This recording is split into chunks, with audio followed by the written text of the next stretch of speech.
Praise the lord. Kripa holy spirit fire power ministry తరపున మీ అందరికీ శుభాభివందనములు.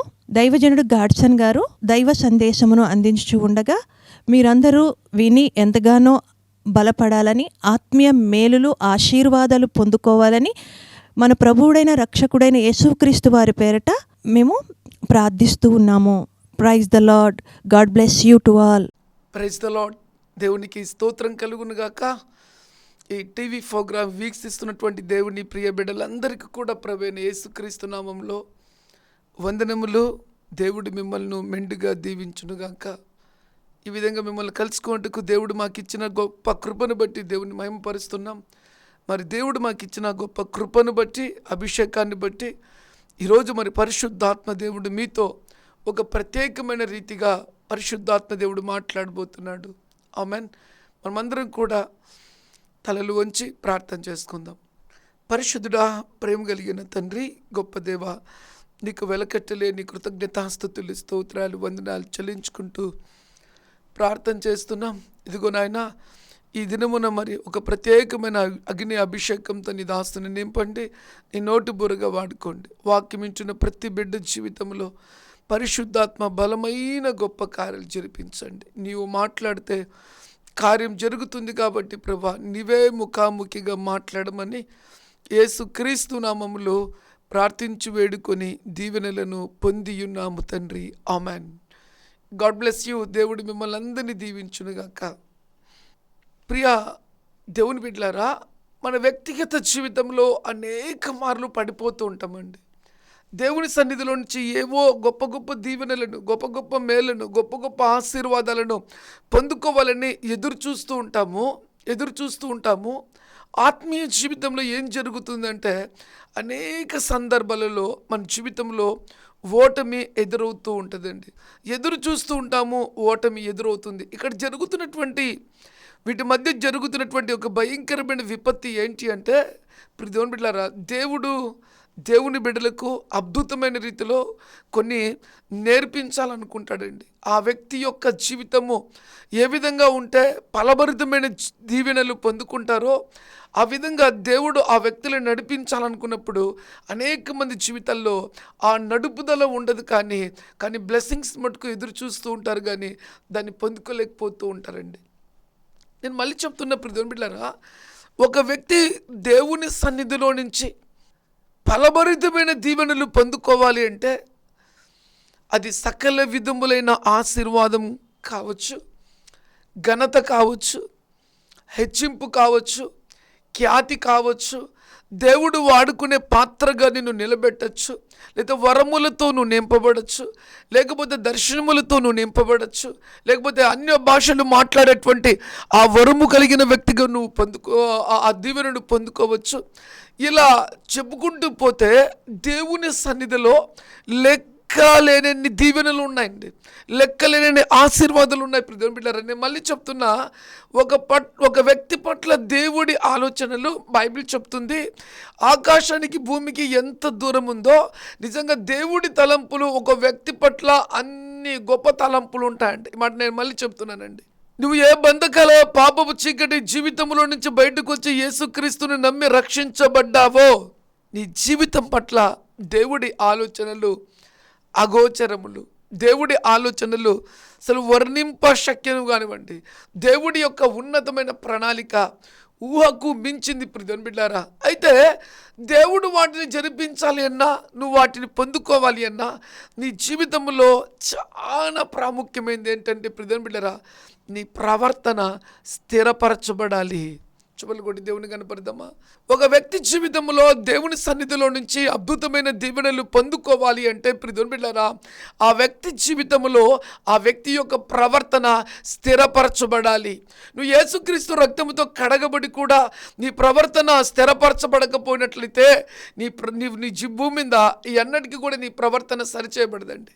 నేను మళ్ళీ చెప్తున్నా, నువ్వు ఎటువంటి వ్యక్తివైనా కూడా యేసు రక్తముతో కడగబడి ఆయన మందిరములో కూర్చున్న తర్వాత దేవుడు దైవజనుల ద్వారా, ప్రవక్తల ద్వారా, దేవుడు దైవజనులు, ప్రవక్తలు, సేవకుల ద్వారా దేవుడు మాట్లాడుతున్నప్పుడు ఆ మాటలోని దైవిక శక్తి నీలో ఉన్న గర్వం, అహం, విరోధం, వ్యతిరేకత, మత్సరం, వెదురు తిరగడం, సో ఇటువంటి ప్రవర్తనలన్నీ కూడా నీలో ఏమేమి ఉన్నాయో ఈ యొక్క చెడు కార్యాలు వాక్యము ద్వారా నరకబడుతూ ఉంటాయి, కొచ్చివేయబడుతూ ఉంటాయి. అక్కడ నువ్వు సరిచేయబడుతూ ఉంటావు. మరి రక్షించబడి మందిరంలో కూర్చుని దేవుడి బోధ వించున్నా కూడా నువ్వు సరిచేయబడలేదు అంటే నీవు దేవుడి వాక్యానికి లోబడిన వ్యక్తిగా ఉన్నావు. రెండోది, నీ ప్రవర్తన విషయంలో నీకు అంత జ్ఞానం లేదు. నీ ప్రవర్తన విషయంలో నీకు లెక్కలేని వ్యక్తిగా నువ్వు ఉన్నావు. నీ ప్రవర్తన విషయంలో నువ్వు నిర్లక్ష్యంగా ఉన్నావు. అందుకే ఎత్తుకుతున్నావు, ఏడుస్తున్నావు, అడుక్కుంటున్నావు, ఓడిపోతున్నావు, ఆశీర్వాదాలు పొందుకోలేకపోతున్నావు. కారణం ఏంటి? నీ ప్రవర్తన దేవుని దృష్టికి కరెక్ట్గా లేదు. నీ ప్రవర్తన నిన్నే సూచిస్తుంది. నీ మాట, నీ పద్ధతి, నీ క్రియలను బట్టి బయటికి వెళ్ళినప్పుడు నీ గురించి రకరకాలుగా మాట్లాడుకుంటారు. నీ ప్రవర్తన నిజమైన క్రైస్తవుడి ప్రవర్తనగా లేదు. కాబట్టి దేవుని దగ్గర నుంచి ఘనతకు బదులు సాతాను దగ్గర నుంచి ఘనహీనతను పొందుకుంటూ ఉంటారు చాలామంది. వారి జీవితంలో వారి ప్రవర్తన కరెక్ట్గా లేనప్పుడు ప్రియమైన బిడ్డలారా, అయితే దేవుడిచ్చేటువంటి ప్రతి దీవెన నువ్వు పొందుకోవాలి అంటే నీ ప్రవర్తన చక్కగా, కరెక్ట్గా, మంచిగా, వాక్యానుసారంగా ఉండాలి. ప్రియమైన బిడ్డలారా, నీ ప్రవర్తన విషయంలో మనుషులు ప్రపంచంలో ఎంతమంది ఉన్నారో, నేను మళ్ళీ చెప్తున్న మాట, ప్రపంచంలో ఎంతమంది మనుషులు ఉన్నారో మాట మార్చి చెప్పమంటారా? దైవజనులు ఉన్నప్పటికీ, ప్రవక్తలు ఉన్నప్పటికీ నీ ప్రవర్తన విషయంలో సంపూర్ణమైన గ్యారంటీ ఎవరు ఎప్పుడు ఇవ్వలేరు. ఎవరిని ఎప్పుడు సంపూర్ణతలోకి నిలబెట్టగలరు? అయితే నిలబెట్టలేరు. మళ్ళీ చెప్తున్నా, నిలబెట్టలేరు. అయితే ఒక వ్యక్తి తన జీవితంలో సంపూర్ణంగా దేవుని ఆనుకొని, దేవుని మీద ఆధారపడి, దేవుని వాక్యానుసారంగా జీవించుటకు తీర్మానం తీసుకున్నప్పుడు ఆ దేవాది దేవుడే ఈ భూమి మీద నీ ప్రవర్తనను స్థిరపరిచి నిలబెట్టేవాడండి. దేవుని చేత నిలబెట్టబడ్డ వ్యక్తి ప్రపంచంలో దేవుడి చిత్తాన్ని చేస్తాడు. అంతేగప్ప ఇంకొక మార్గం లేదు. ప్రియమైన బిడ్డలారా, దేవుడి వాక్యము, దేవుడి కృప ప్రపంచంలో ఉన్నటువంటి ప్రతి బిడ్డకు ప్రత్యక్షమైంది. అయితే ఆ వాక్యము ద్వారా నువ్వు స్థిరపరచబడినట్లయితే నీ జీవితము ఫలభరితంగా ఉంటుందని ప్రభు పేరుతో మనవి చేస్తున్నానండి. నీ జీవితము స్థిరంగా ఉండాలంటే ఏం చేయాలి? దేవుని వాక్యం ఏం చెప్తుందో చూద్దాం. 37వ కీర్తన 23వ వాక్యాన్ని మనం జ్ఞాపకం చేసుకుందాం. 37వ కీర్తన 23వ వాక్యాన్ని జ్ఞాపకం చేసుకుందాం. ఒకని నడత యెహోవా చేతనే స్థిరపరచబడును, వాని ప్రవర్తన చూచి ఆయన ఆనందించును. ఆమెన్ చెప్దామా? హల్లెలూయా. దేవుడు ఎంత గొప్పవాడు. ప్రియమైన బిడ్డలారా, ఒకని ప్రవర్తన ఇక్కడ చూసినట్లయితే ప్రపంచంలో ఎవరిని బట్టి మాట మార్చి చెప్పాలి అంటే ఇంకా అమ్మ, నాన్న, బంధువులు, ఇంకొకరు ఎవరిని బట్టి కూడా తన జీవితంలో పరిపూర్ణమైన, పరిశుద్ధమైన ప్రవర్తన కలగదు. అయితే దేవుని వాక్యం చెప్తుంది, ఏ వ్యక్తి అయితే తన్ను తానుగా దేవునికి అప్పగించుకొని వాక్యానుసారంగా జీవించడం మొదలు పెడతాడో దేవుని వాక్యం చెప్తుంది ఆ వ్యక్తి యొక్క ప్రవర్తన దేవుడు మాత్రమే మార్చగలడు. రెండో అద్భుతం చెప్పమంటారు ప్రియమైన బిడ్డలారా, నీ ప్రవర్తన మార్చి నువ్వు భూమి మీద తిరుగుతూ ఉంటే, నీ ప్రవర్తన మార్చుకొని నీవు భూమి మీద బ్రతుకుతూ ఉంటే, నీవు ప్రవర్తన మార్చుకునే దాన్ని బట్టి దేవుని వాక్యం చెప్తుంది ప్రియమైన బిడ్డలారా, దేవుడు ఎంతగానో సంతోషిస్తూ ఉంటాడంట. ప్రవర్తనలు చాలా ఉన్నాయి ఇక్కడ. దేవుడు సంతోషించేది ఏంటంటే వాక్యానుసారమైన ప్రవర్తన కలిగిన వ్యక్తిగా నువ్వు ఉన్నప్పుడే దేవుడు నిన్ను బట్టి సంతోషిస్తాడు. దేవుడు సంతోషించే ప్రవర్తన కలిగిన వ్యక్తిగా నువ్వు ఉండాలి అంటే నేను మళ్ళీ చెప్తున్నా ఒక ఛాలెంజింగ్తో కూడిన మాట. దేవుడి వాక్యానికి విరోధమైనది నీ జీవితంలోకి ఎదురైనప్పుడు, అది నిన్ను తాకినప్పుడు, అది నిన్ను శోధించినప్పుడు, అది నిన్ను పరీక్షించినప్పుడు వాక్యాన్ని జ్ఞాపకం చేసుకొని వాక్యాన్ని సంతోషపెడుతూ ఆ వాక్యానుసారంగా జీవించడానికి నువ్వు సిద్ధమైన మనసు కలిగిన వ్యక్తివైతే నువ్వు స్థిరమైన ప్రవర్తన కలిగిన వ్యక్తిగా నువ్వు ఉంటావు. దేవుని చేత స్థిరపరచబడిన వ్యక్తిగా నువ్వు ఉంటావు. నిన్ను కదిలియడం ప్రపంచంలో ఎవరి తరము కూడా కాదండి. నేను మళ్ళీ చెప్తున్నా ఈ మాట, చాలా జాగ్రత్తగా వినండి. ఇదేదో అయిపోయేది కాదు ఈ మాట. నీ జీవితం మొత్తం ఈ మాట మీద ఆధారపడింది. నీ భవిష్యత్ మొత్తం ఈ మాట మీద ఆధారపడింది. నీ జన్మము యావత్తు కూడా ఈ మాట మీద ఆధారపడింది. స్థిరమైన మనస్తత్వం కలిగిన వ్యక్తివా కాదా? దేవుడు నిన్ను వలె నీ పొరుగు వారిని ప్రేమించమన్నాడు. ఇదొక మాట, ఇదొక దేవుని ఆజ్ఞ. ఈ ఆజ్ఞ నీకు తెలుసు, ఈ ఆజ్ఞ నీకు తెలుసు, ఈ ఆజ్ఞ నీకు తెలుసు కూడా నీ పొరుగు వారిని క్షమించలేకపోతున్నావంటే దేవుడి దృష్టిలో నువ్వు స్థిరత్వం కలిగిన వ్యక్తివి కాదు. నువ్వు డైరీలో రాసుకోండి, ఈ మాట మీరు డైరీలో రాసుకోండి. చిన్న మాట నేను చెప్తున్నాను. క్రైస్తవ జీవితంలో నువ్వు బ్రతికి దేవుడి చిత్తము చేయాలి అంటే దేవుని సంతోషపెట్టే వ్యక్తిగా ఉండాలి.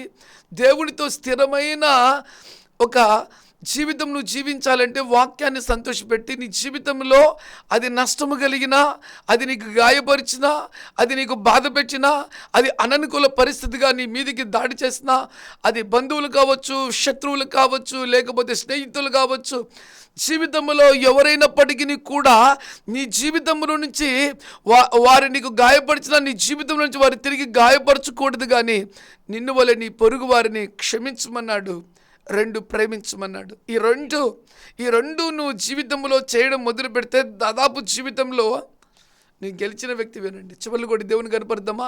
ఈ రెండు కూడా నువ్వు చేయాలి అన్నా, ఆ కెపాసిటీ నీకు రావాలి అన్నా, ఆ ధైర్యం నీకు కావాలి అన్నా, వాక్యానికి లోబడి భయపడి ఇది నా దేవుడు నాకు ఇచ్చినటువంటి గొప్ప ధన్యత, ఆ ధన్యతను, ఆ దీవెనను, ఆ బలమును, ఆ ఆశీర్వాదమును నేను భూమి మీద నెరవేరుస్తానని నువ్వు తీర్మానం తీసుకున్నట్లయితే వాక్యములో నువ్వు స్థిరపరచబడిన వ్యక్తివి, దేవునితో నువ్వు స్థిరపరచబడిన వ్యక్తివి. మళ్ళీ చెప్తున్నా, ఈ మాటలోని లోతైన అర్థం ఏం తెలుసా ప్రియమైన బిడ్డలారా? ఇప్పుడు నేను ఒక మాట చెప్తాను, వినండి చాలా జాగ్రత్త. దేవుడు మన జీవితంలో ఎన్నో అననుకూల పరిస్థితులను ఎందుకు తీసుకుని వస్తాడు అంటే, నువ్వు దేవునిలో స్థిరంగా ఉన్నావో లేదో నిన్ను పరీక్షించుటకు, పరిశోధించుటకు, పరిశీలించుటకండి. ఎన్ని భయంకరమైన అననుకూల పరిస్థితులు తీసుకొచ్చి పెట్టినా కూడా నువ్వు దేవుడి వాక్యానుసారంగా జీవించినట్లయితే నువ్వు స్థిరమైన మనసు కలిగిన వ్యక్తివి, దేవునిలో స్థిరపరచబడిన వ్యక్తివి ప్రియమైన బిడ్డలారా. అందుకే మనం బైబిల్ గ్రంథంలో చాలా బాగా గమనించినట్లయితే యోసేపు విషయంలో రాజు భార్య యోసేపు మీదకి దాడి చేసినప్పుడు, షర్టు లాగినప్పుడు షర్టు విడిచిపెట్టి పారిపోతాడండి. ఎందుకు తెలుసా? దేవునికి విరోధంగా పాపం చేసి ఈ పాపాన్ని నేను మూట కట్టుకుని నా జీవితకాలం అంతా ఈ శాపాన్ని అనుభవించి నేను నటించేవాడిని అని అనిపించుకోవడం యోసేపుకి ఇష్టం లేక, జైలు వేసినా చంపినా ఏదైనా పర్వాలే అని ధైర్యముగా దేవునికి భయపడి దేవునిలో స్థిర మనసు కలిగిన వాడై దేవుడు వారి క్రియల చొప్పున ప్రతిఫలం ఇస్తాడని యోచించి దేవుని వాక్యానుసారంగా జీవించుటకు సిద్ధమైన మనసు కలిగిన వ్యక్తి కాబట్టి పారిపోయాడు. తన్ను తాను నాశనం చేసుకోవడానికి ఇష్టపడలేదు. వ్యభిచరించవద్దు అన్న మాట తన జీవితంలో తను ఒక దీవెనకరంగా తన బ్రతుకులో అలా జీవించాలని బలమైన దేవునిలో బలమైన తీర్మానం తీసుకొని అపవిత్రమవుటకు ఒప్పుకోలేదు. కాబట్టి స్థిరమైన మనసు కలిగిన వాడిగా మార్చబడ్డాడు. ఆ శోధనలో ఆ రాజు భార్య ఓడిపోయిందండి. కామాంధురాలు. ఇక్కడ రెండు మళ్ళీ జరుగుతాయి. ఏంటి రెండు? ఒకవేళ యోసేపు ఓడిపోయింటే స్థిరత్వం కలిగిన వ్యక్తి కాదు అని అంటామండి. యోసేపు పారిపోయి పాపానికి అంగీకరించలేదు కాబట్టి దేవుడి కొరకు స్థిరమైన మనసు కలిగిన వ్యక్తి అని రాయబడింది. సో ఇందుకు ఈ శోధన ఎందుకు వచ్చిందంటారు? శోధన దేవుడి చిత్తం చేయుటకే. చెవులు కొట్టి దేవుని కనపడదామా ప్రియమైన బిడ్డలారా? నీ జీవితంలో గమనించవలసిన ప్రాముఖ్యమైన విషయం ఏంటంటే, జీవితంలో నువ్వు ఎప్పుడు పడిపోకుండా, అది మాటతో, ఆలోచనలో, తలంపులలో, క్రియలలో, చూపులలో, అడుగులలో బ్రతుకులో ఓడిపోకుండా నువ్వు ఉండాలి అంటే దేవులో స్థిరమైనటువంటి వ్యక్తిగా నువ్వు జీవించాలి. ఆ స్థిరమైన వ్యక్తిగా నువ్వు జీవించాలి అంటే దేవుడి మందిరములో వాక్యము ద్వారా నీతో మాట్లాడుతున్నప్పుడు ఆ వాక్యాన్ని నీ హృదయములోకి చేర్చుకొని ఆ వాక్యానుసారంగా జీవించడానికి నిన్ను నీవు అప్పగించుకున్నప్పుడు దేవుని చేత స్థిరపరచబడిన వ్యక్తిగా ఉంటావు. నిన్ను కదలియడం ప్రపంచంలో ఎవరి తరం కూడా కాదండి. అందుకే నేను మళ్ళీ చెప్తున్నా, మనుషుల ఎదుట భయపడే వాళ్ళు మనుషుల ఎదుటనే భయపడతారండి. మనుషులు దాటిపోయిన తర్వాత మనుషులకు భయపడరు. ఆ తర్వాత వారి జీవితంలో అగోచరములు భయంకరమైన జీవితంలో మనుషులు ఎదుట మనుషులు భయపడతారు. అమ్మను చూసి భయపడతారు, నాన్నను చూసి భయపడతారు, పాస్టర్ని చూసి భయపడతారు, పాస్టర్ని చూసి భయపడతారు. సో సంఘంలో విశ్వాసం చూసి భయపడతారు. వాళ్ళు లేనప్పుడు కుక్కతోక వంకరే. స్థిరత్వం లేని బ్రతుకండి, స్థిరత్వం లేని జీవితం అండి, స్టాండర్డ్ లేని లైఫ్. అందుకే వారి జీవితాలు ఎప్పుడు కూడా దీవెనకరముగా ఉండవు, తలదించుకునే విధంగా ఉంటాయండి. అయితే నీ జీవితంలో యేసుక్రీస్తులో నాటబడిన తర్వాత బ్రతికింది మొదలు చచ్చిపోయేంత వరకు స్థిరమైన మనసు కలిగిన వ్యక్తిగా నువ్వు ఉండాలి అంటే అది వాక్యము ద్వారా దేవుని చేతనే నువ్వు స్థిరపరచగలుగుతావు. రెండవది, దేవుడి వాక్యానుసారంగా జీవించినప్పుడు నువ్వు స్థిరపరచబడమే కాదు, కానీ నిన్ను బట్టి లోకాన్ని జయించిన వ్యక్తిగా ఉంటావు. కాబట్టి ఆయన అడుగుజాడల్లో నడిచే వ్యక్తిగా ఉంటావు. కాబట్టి దేవుడు నిన్ను బట్టి సంతోషిస్తూ ఉంటాడంట. నీ యొక్క దేవుని వాక్యం చెప్తుంది కదా, నీ ప్రవర్తన నువ్వు ఎప్పుడైతే స్థిరపరుచుకుంటావో జీవితంలో ఓడిపోవు. మళ్ళీ చెప్తున్నా, నీ ప్రవర్తన దేవునిలో స్థిరపరుచుకుని దేనైనా వదులుకో పర్లేదు, దేనైనా నష్టంగా ఎంచుకో పర్లేదు. అపోస్తలుడైన పౌలు అన్నట్లుగా ఏది లాభకరమో అది నేను పెంటగా ఎంచుకున్నాను అని ఎంచుకొని దేవునిలో స్థిరమైన జీవితం జీవించాడంటే. ఈరోజు అనేక మంది స్థిరత్వం లేక జీవితంలో ఓడిపోతున్నారండి ప్రియమైన బిడ్డలారా. అందుకే స్థిరమైన మనసు కావాలి అంటే, స్థిరమైన జీవితం కావాలి అంటే, కొట్టివేయబడిన జీవితంగా నీ జీవితం ఉండాలి అంటే దేవుడి చేత నువ్వు స్థిరపరచబడాలి. ఆ దేవుని వాక్యాన్ని విని లోబడేటువంటి వ్యక్తిగా నువ్వు ఉన్నట్లయితే నీ జీవితము ఎంతో స్థిరముగా ఉంటుందని ప్రభు పేరుతో మనవి చేస్తున్నాను ప్రియమైన బిడ్డలారా. ఇంకొక మాటను మనం జ్ఞాపకం చేసుకుని ముందుకెళ్దాం. ఏంటి ఈ మాట? సామెతల గ్రంథం 3:6 చదువుకుందాం. నీ ప్రవర్తన అంతటి యందు ఆయన అధికారమునకు ఒప్పుకొనుము, అప్పుడు ఆయన నీ త్రోవలను సరళము చేయును. ఇది అద్భుతమైన మాట కదా. నీ ప్రవర్తన అంతటిని ఆయన, చూడండి మాట, నీ ప్రవర్తన అంతటి యందు ఆయన అధికారమునకు ఒప్పుకొనుము.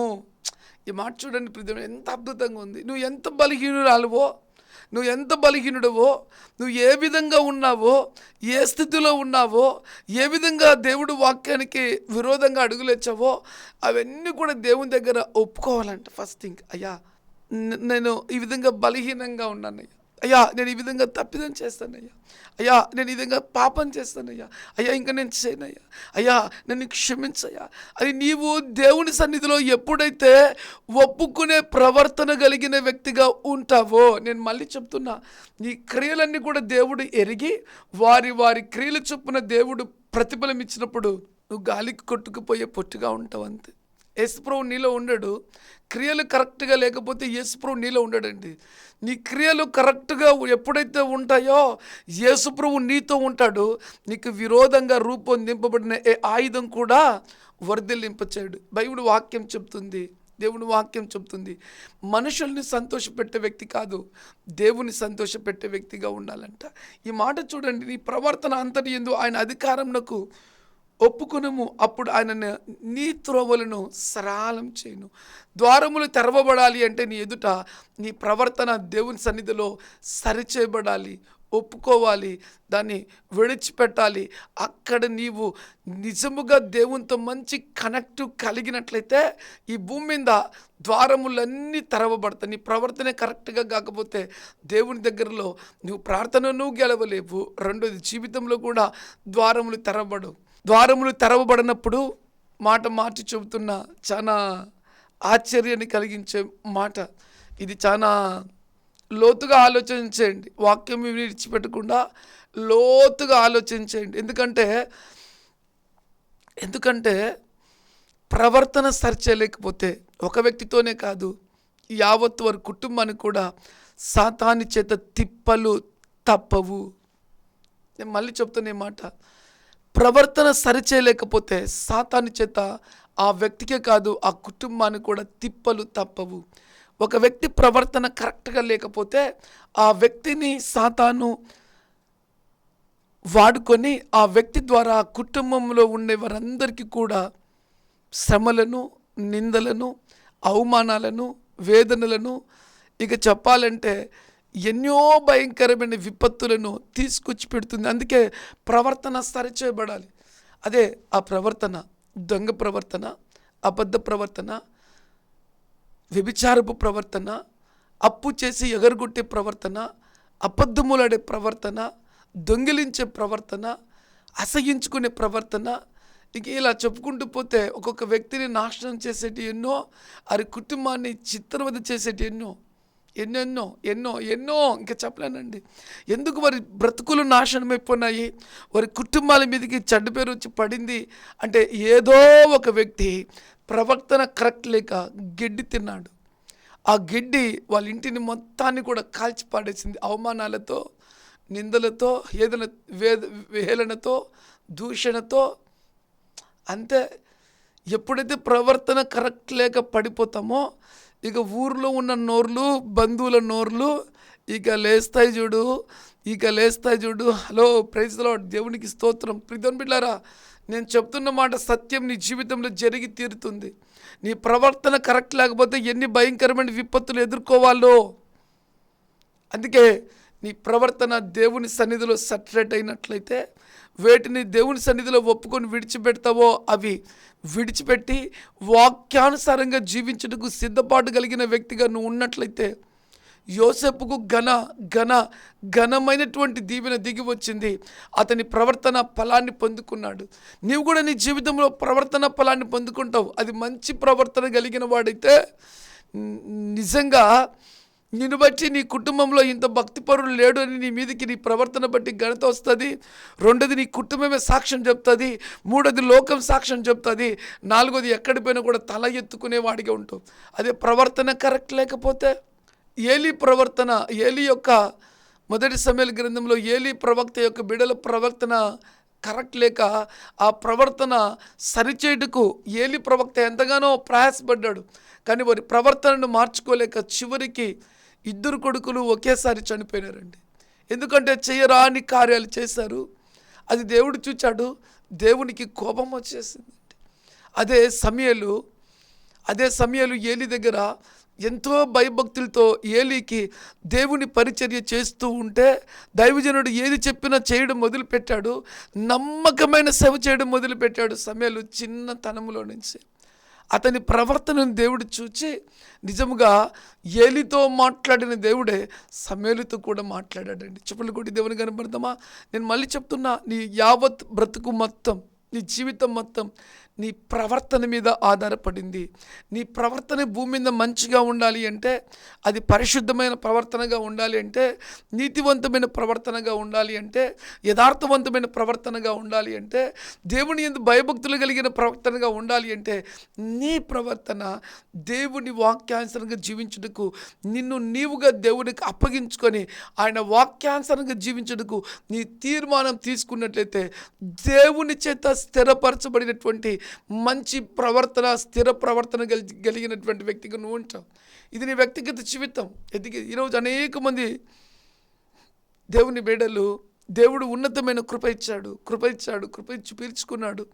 కానీ వాళ్ళు ప్రవర్తన జీవితంలో కరెక్ట్గా లేక దేవుడి మందిరానికి నిర్లక్ష్యంగా వెళ్తూ, మందిరములో భయంకరమైన విపత్తులకు గురి చేస్తూ, సేవకుని బాధ పెడుతూ, సంఘ విశ్వాసుల్ని బాధ పెడుతూ, సంఘానికి, సేవకుడికి, దేవునికి అవమానం తీసుకొచ్చే విధంగా వారి క్రియలను చూచి దేవుడు ఒకవైపు ఎంతగానో బాధపడుతున్నాడండి. ఎంతగానో వారు దీవించబడలేదు.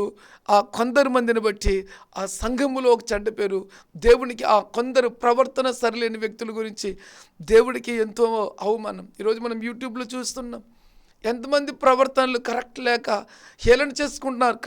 క్రైస్తవులు కూడా క్రైస్తవులను అన్యులు హేళన చేస్తున్నారు. ఎందుకు? క్రైస్తవుల ప్రవర్తన కరెక్ట్ లేక.